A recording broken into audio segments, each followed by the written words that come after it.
Hello everyone and welcome to today's Gospel reflection. It's taken from the Gospel of Mark, and we have this profound reading or parable from Jesus. And two things just to pull out as I was reading and reflecting today that might help you in your own prayers. You pray with this Gospel. First of all, the line that struck me was, "At the proper time, he sent a servant to the tenants to obtain from them some of the produce of the vineyard." And that struck me immediately because it indicates that God does not desire us to be passive. We have an active role to play in our salvation. We're not called to just sit idly by and watch as the Lord does everything for us. We have to engage and participate. And we see that even at Mass. When we go to Mass, the congregation have an active participation at the Mass. We stand up when we're meant to stand up, and we kneel down and we say the responses. We have a participation, a role to play. And so that was the first thing that struck me. And so I thought maybe you could reflect on what ways you are working in the vineyard and what are the fruits of your labor. What ways are you contributing to the kingdom?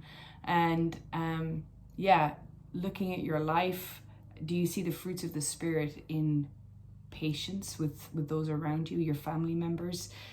Kindness, generosity, charity. So just you could take a moment today to reflect on those things. What areas do I see my gifts and talents being used to build up the kingdom, to produce fruit, and what those fruits are? And the second thing that struck me, of course, is just the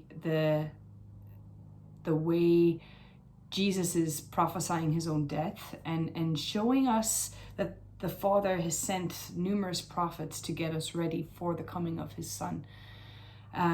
What is a prophet? A prophet is somebody who comes to speak the truth and to awaken people again, maybe to draw them back from the brink of destruction. You know, prophets have been sent time and time by God to bring us back to himself.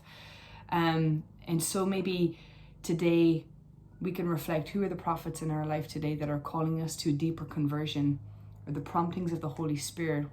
In what way are we being called in our own lives to make straight the path and to prepare the way of the Lord?